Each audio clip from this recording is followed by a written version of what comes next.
Kejadian pasalnya yang ke-31. Kedengaranlah kepada Yakub anak-anak Laban berkata demikian. Yakub telah mengambil segala harta milik ayah kita, dan dari harta itulah ia membangun segala kekayaannya. Lagi kelihatan kepada Yakub dari muka Laban, bahwa Laban tidak lagi seperti yang sudah-sudah kepadanya. Lalu berfirmanlah Tuhan kepada Yakub, "Pulanglah ke negeri nenek moyangmu, dan kepada kaummu, dan aku akan menyertai engkau." Sesudah itu Yakub menyuruh memanggil Rahel dan Lea untuk datang ke padang, ke tempat kambing dombanya, lalu ia berkata kepada mereka, "Telah kulihat dari muka ayahmu, bahwa ia tidak lagi seperti yang sudah-sudah kepadaku, tetapi Allah ayahku menyertai aku. Juga kamu sendiri tahu, bahwa aku telah bekerja sekuat-kuatku pada ayahmu.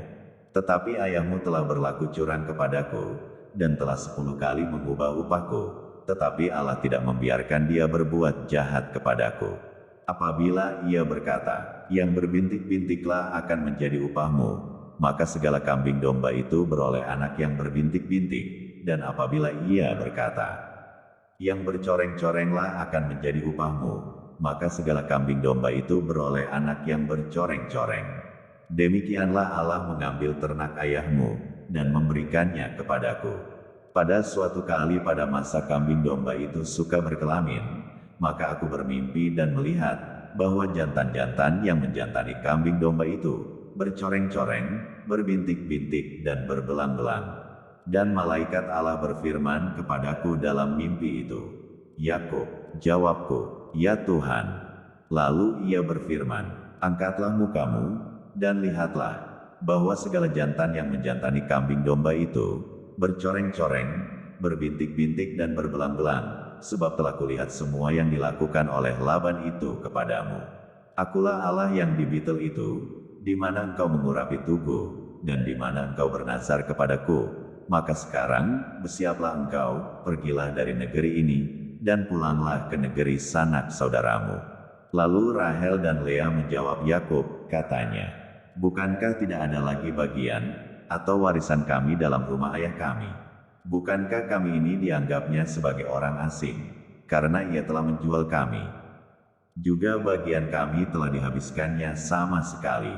Tetapi segala kekayaan yang telah diambil Allah dari ayah kami, adalah milik kami dan anak-anak kami. Maka sekarang, perbuatlah segala yang difirmankan Allah kepadamu.' Lalu bersiaplah Yakub, dinaikkannya anak-anaknya, dan istri-istrinya ke atas unta, digiringnya seluruh ternaknya, dan segala apa yang telah diperolehnya, yakni ternak kepunyaannya, yang telah diperolehnya di Padan Aram, dengan maksud pergi kepada Ishak, ayahnya, ke tanah Kanaan. Adapun Laban telah pergi menggunting bulu domba-dombanya. Ketika itulah Rahel mencuri terafim ayahnya. Dan Yakub mengakali Laban, orang Aram itu, dengan tidak memberitahukan kepadanya, bahwa ia mau lari. Demikianlah ia lari dengan segala harta miliknya. Ia berangkat, menyeberangi sungai Efrat, dan berjalan menuju pegunungan Gilead. Ketika pada hari ketiga dikabarkan kepada Laban, bahwa Yakub telah lari, dibawanyalah sanak saudaranya bersama-sama, dikejarnya Yakub 7 hari perjalanan jauhnya, lalu ia dapat menyusulnya di pegunungan Gilead. Pada waktu malam datanglah Allah, dalam suatu mimpi kepada Laban, orang Aram itu, serta berfirman kepadanya, 'Jagalah baik-baik, supaya engkau jangan mengatai Yakub dengan sepatah kata pun.' Ketika Laban sampai kepada Yakub, Yakub telah memasang kemahnya di pegunungan. Juga Laban dengan sanak saudaranya, telah memasang kemahnya di pegunungan Gilead. Berkatalah Laban kepada Yakub, 'Apakah yang kau perbuat ini? Maka engkau mengakali aku, dan mengangkut anak-anakku perempuan sebagai orang tawanan. Mengapa engkau lari diam-diam dan mengakali aku? Mengapa engkau tidak memberitahu kepadaku, supaya aku menghantarkan engkau dengan sukacita, dan nyanyian dengan rebana dan kecapi? Lagi pula engkau tidak memberikan aku kesempatan, untuk mencium cucu-cucuku laki-laki, dan anak-anakku perempuan. Memang bodoh perbuatanmu itu. Aku ini berkuasa untuk berbuat jahat kepadamu, tetapi Allah ayahmu telah berfirman kepadaku tadi malam, jagalah baik-baik, jangan engkau mengatai Yakub dengan sepatah kata pun. Maka sekarang, kalau memang engkau harus pergi, semata-mata karena sangat rindu ke rumah ayahmu, mengapa engkau mencuri dewa-dewaku?" Lalu Yakub menjawab Laban, "Aku takut, karena pikirku, jangan-jangan engkau merampas anak-anakmu itu daripadaku. Tetapi pada siapa engkau menemui dewa-dewamu itu, janganlah ia hidup lagi. Periksalah di depan saudara-saudara kita, segala barang yang ada padaku, dan ambillah barangmu." Sebab Yakub tidak tahu bahwa Rahel yang mencuri terafim itu. Lalu masuklah Laban ke dalam kemah Yakub, dan ke dalam kemah Lea, dan ke dalam kemah kedua budak perempuan itu, tetapi terafim itu tidak ditemuinya. Setelah keluar dari kemah Lea, ia masuk ke dalam kemah Rahel. Tetapi Rahel telah mengambil terafim itu, dan memasukkannya ke dalam pelana untanya, dan duduk di atasnya. Laban menggeledah seluruh kemah itu, tetapi terafim itu tidak ditemuinya. Lalu kata Rahel kepada ayahnya, "Janganlah Bapa marah, karena aku tidak dapat bangun berdiri di depanmu, sebab aku sedang haid." Dan Laban mencari dengan teliti, tetapi ia tidak menemui terafim itu. Lalu hati Yakub panas, dan ia bertengkar dengan Laban. Ia berkata kepada Laban, "Apakah kesalahanku? Apakah dosaku? Maka engkau memburu aku sehebat itu. Engkau telah menggeledah segala barangku, sekarang apakah yang kau temui dari segala barang rumahmu? Letakkanlah di sini di depan saudara-saudaraku, dan saudara-saudaramu, supaya mereka mengadili antara kita berdua. Selama 20 tahun ini, aku bersama-sama dengan engkau, domba dan kambing betinamu tidak pernah keguguran, dan jantan dari kambing dombamu tidak pernah kumakan.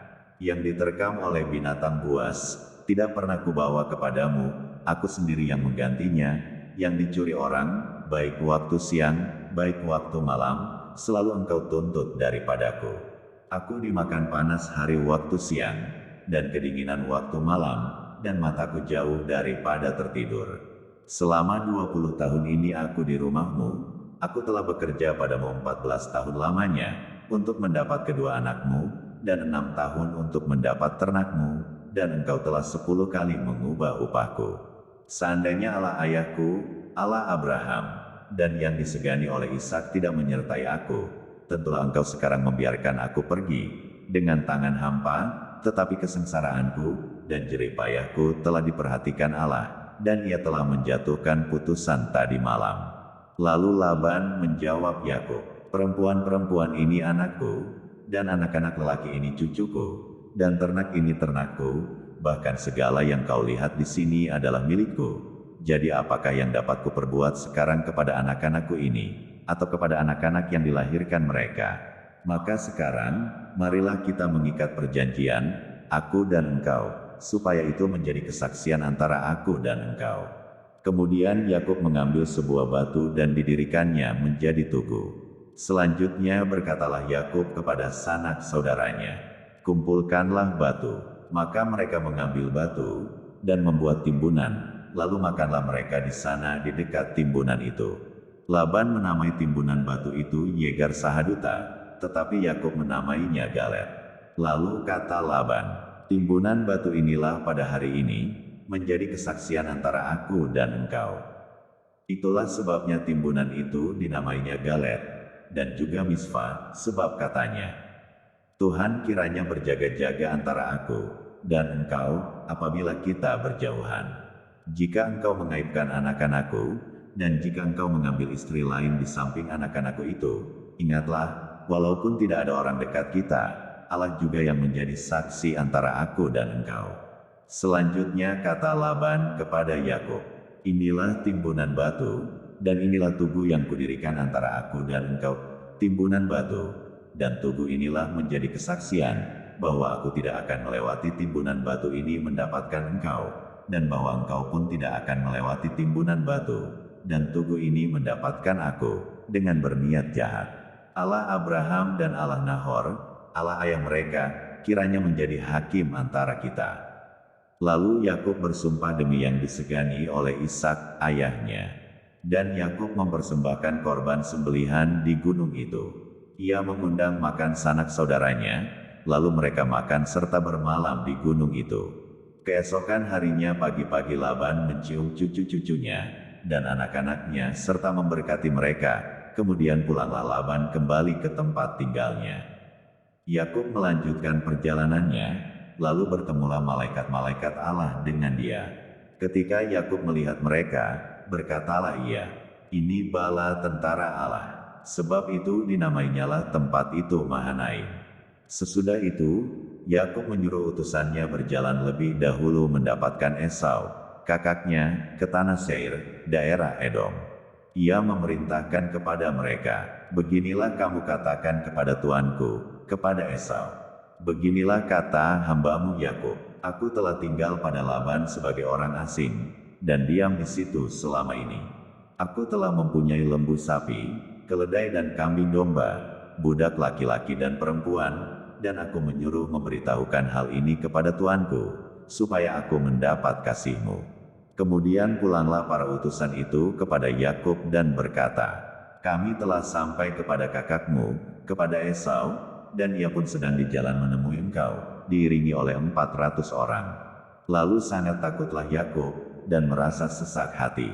Maka dibaginyalah orang-orangnya yang bersama-sama dengan dia, kambing dombanya, lembu sapi dan untanya menjadi 2 pasukan. Sebab pikirnya, jika Esau datang menyerang pasukan yang satu, sehingga terpukul kalah, maka pasukan yang tinggal akan terluput. Kemudian berkatalah Yakub, "Ya Allah nenekku Abraham, dan Allah ayahku Ishak, ya Tuhan, yang telah berfirman kepadaku, pulanglah ke negerimu serta kepada sanak saudaramu, dan aku akan berbuat baik kepadamu. Sekali-kali aku tidak layak untuk menerima segala kasih dan kesetiaan yang engkau tunjukkan kepada hambamu ini, sebab aku membawa hanya tongkatku ini, waktu aku menyeberangi sungai Yordan ini, tetapi sekarang telah menjadi 2 pasukan. Lepaskanlah kiranya aku dari tangan kakakku, dari tangan Esau, sebab aku takut kepadanya. Jangan-jangan ia datang membunuh aku, juga ibu-ibu dengan anak-anaknya. Bukankah engkau telah berfirman, tentu aku akan berbuat baik kepadamu, dan menjadikan keturunanmu sebagai pasir di laut, yang karena banyaknya tidak dapat dihitung." Lalu bermalamlah ia di sana pada malam itu. Kemudian diambilnyalah dari apa yang ada padanya suatu persembahan untuk Esau, kakaknya, yaitu 200 kambing betina, dan 20 kambing jantan, 200 domba betina, dan 20 domba jantan, 30 unta yang sedang menyusui, beserta anak-anaknya, 40 lembu betina dan 10 lembu jantan, 20 keledai betina dan 10 keledai jantan. Diserahkannyalah semuanya itu kepada budak-budaknya, untuk dijaga, tiap-tiap kumpulan tersendiri, dan ia berkata kepada mereka, "Berjalanlah kamu lebih dahulu, dan jagalah supaya ada jarak antara kumpulan yang satu dengan kumpulan yang lain." Diperintahkannyalah kepada yang paling di muka, "Apabila Esau, kakakku, bertemu dengan engkau, dan bertanya kepadamu, 'Siapakah tuanmu, dan kemanakah engkau pergi, dan milik siapakah ternak yang di depanmu itu?' Jawablah, 'Milik hambamu Yakub.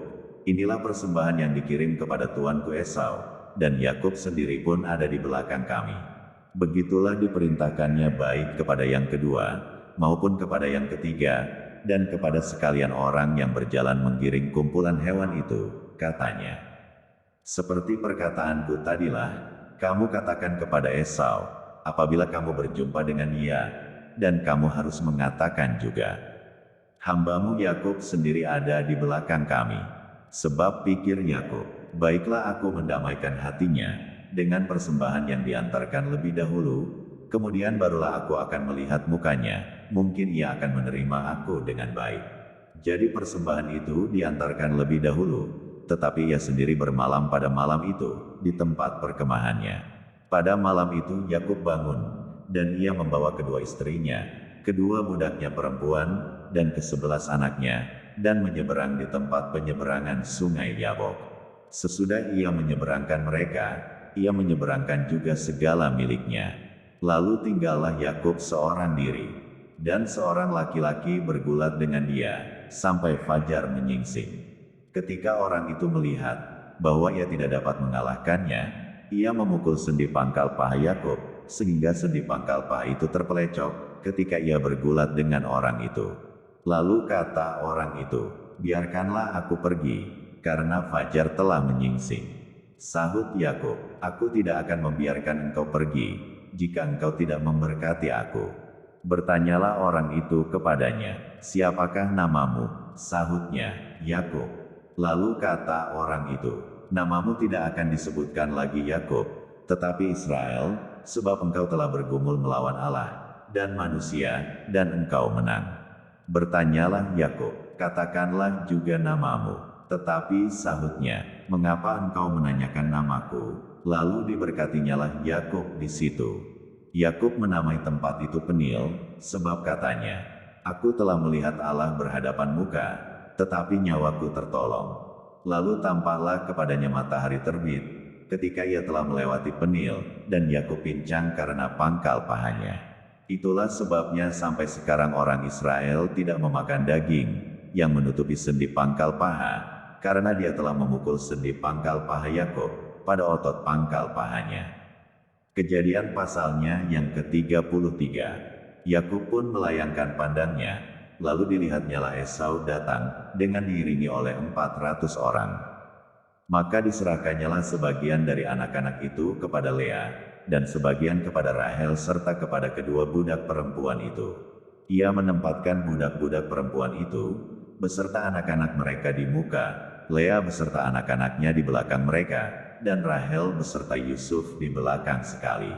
Dan ia sendiri berjalan di depan mereka, dan ia sujud sampai ke tanah 7 kali, hingga ia sampai ke dekat kakaknya itu. Tetapi Esau berlari mendapatkan dia, didekapnya dia, dipeluk lehernya, dan diciumnya dia, lalu bertangis-tangisanlah mereka. Kemudian Esau melayangkan pandangnya, dilihatnyalah perempuan-perempuan, dan anak-anak itu, lalu ia bertanya, "Siapakah orang-orang yang beserta engkau itu?" Jawab Yakub, "Anak-anak yang telah dikaruniakan Allah kepada hambamu ini." Sesudah itu mendekatlah budak-budak perempuan itu, beserta anak-anaknya, lalu mereka sujud. Mendekat jugalah Lea beserta anak-anaknya, dan mereka pun sujud. Kemudian mendekatlah Yusuf beserta Rahel, dan mereka juga sujud. Berkatalah Esau, "Apakah maksudmu dengan seluruh pasukan yang telah bertemu dengan aku tadi?" Jawabnya, "Untuk mendapat kasih tuanku." Tetapi kata Esau, "Aku mempunyai banyak, adikku, peganglah apa yang ada padamu." Tetapi kata Yakub, "Janganlah kiranya demikian, jikalau aku telah mendapat kasihmu, terimalah persembahanku ini dari tanganku, karena memang melihat mukamu adalah bagiku serasa melihat wajah Allah, dan engkau pun berkenan menyambut aku. Terimalah kiranya pemberian tanda salamku ini, yang telah kubawa kepadamu, sebab Allah telah memberi karunia kepadaku, dan aku pun mempunyai segala-galanya." Lalu dibujuk-bujuknyalah Esau, sehingga diterimanya. Kata Esau, "Baiklah kita berangkat berjalan terus, aku akan menyertai engkau." Tetapi Yakub berkata kepadanya, "Tuanku maklum, bahwa anak-anak ini masih kurang kuat, dan bahwa beserta aku ada kambing domba, dan lembu sapi yang masih menyusui. Jika diburu-buru, 1 hari saja, maka seluruh kumpulan binatang itu akan mati. Biarlah kiranya tuanku berjalan lebih dahulu dari hambamu ini, dan aku mau dengan hati-hati beringsut maju menurut langkah hewan, yang berjalan di depanku dan menurut langkah anak-anak, sampai aku tiba pada tuanku di Seir." Lalu kata Esau, "Kalau begitu, baiklah kutinggalkan padamu beberapa orang dari pengiringku." Tetapi Yakub berkata, "Tidak usah demikian, biarlah aku mendapat kasih tuanku saja." Jadi pulanglah Esau pada hari itu, berjalan ke Seir. Tetapi Yakub berangkat ke Sukot, lalu mendirikan rumah, dan untuk ternaknya dibuatnya gubuk-gubuk. Itulah sebabnya tempat itu dinamai Sukot. Dalam perjalanannya dari Padan Aram, sampailah Yakub dengan selamat ke Sihem, di tanah Kanaan, lalu ia berkemah di sebelah timur kota itu. Kemudian dibelinyalah dari anak-anak Hemor, bapa Sihem, sebidang tanah, tempat ia memasang kemahnya, dengan harga 100 kesita. Ia mendirikan mezbah di situ dan dinamainya itu, "Allah Israel ialah Allah."